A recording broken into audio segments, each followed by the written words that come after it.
जय श्री राधे गोविंद। श्री हरिवंश हमारी किशोरी जी हम सब पर अपनी कृपा बनाए रखें। आज हम इस वीडियो में माघ मास महात्म्य अध्याय 12 सुनेंगे। इससे पिछले अध्याय में हमने माघ मास महात्म्य अध्याय 11 सुना, जिसमें कंचन मालिनी अप्सरा की पिछले जन्म की कथा सुनी, जो दत्तात्रेय जी ने राजा सहस्रार्जुन को सुनाई थी। तो अब सबसे पहले भगवान श्री गणेश जी अपने गुरुदेव और अपने ईष्ट के श्री चरणों का वंदन करते हुए आज का 12वां अध्याय शुरू करते हैं। कांचन मालिनी अप्सरा के पूर्व जन्म का वृतांत सुनकर वह राक्षस कहने लगा कि हे भद्रा, सज्जनों से गुप्त बात कहने में भी कोई हानि नहीं होती।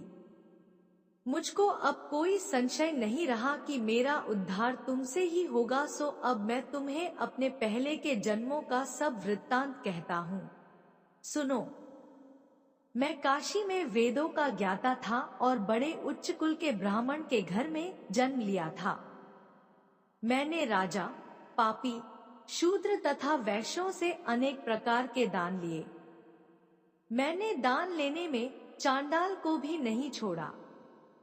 उस जन्म में मैंने कोई भी धर्म नहीं किया, वहीं पर ही मृत्यु को प्राप्त हो गया।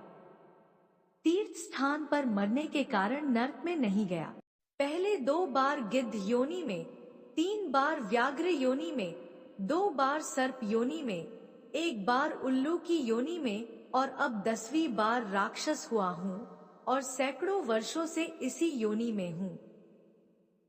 इस स्थान को 3 योजन तक मैंने जंतुहीन कर दिया है। बिना अपराध के बहुत से प्राणियों को मैंने नष्ट किया। इस कारण मेरा मन अत्यंत दुखी है। तुम्हारे दर्शन से मेरे चित्त में कुछ शांति अवश्य आई है, क्योंकि सज्जनों का संग तुरंत ही सुखदायी होता है।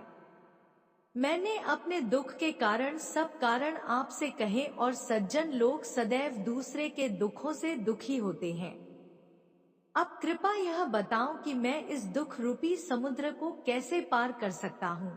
इसके पश्चात दत्तात्रेय जी कहने लगे कि इस प्रकार उस राक्षस के वचन सुनकर कांचन मालिनी कहने लगी कि हे राक्षस, मैं अवश्य तुम्हारा कल्याण करूंगी।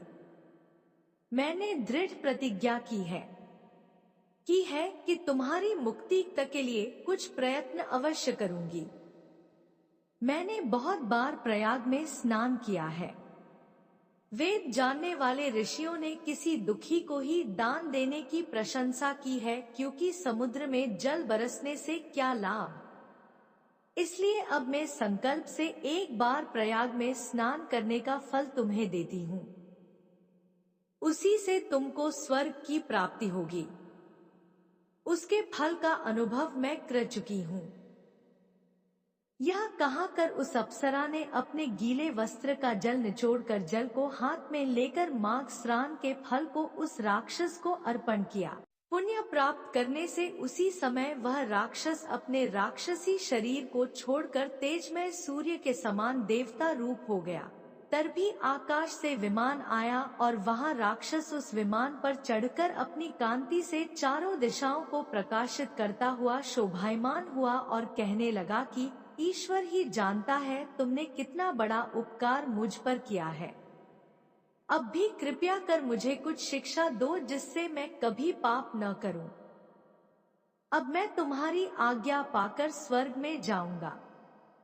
तब कांचन मालिनी ने कहा कि सदैव धर्म की सेवा करो, काम रूपी शत्रु को जीतो, दूसरे के गुण तथा दोषों का वर्णन मत करो, शिव और वासुदेव का पूजन करो, इस देह का मोह मत करो, पत्नी, पुत्र, धनादि की ममता त्यागो, सत्य बोलो, वैराग्य भाव धारण कर योगी बनो।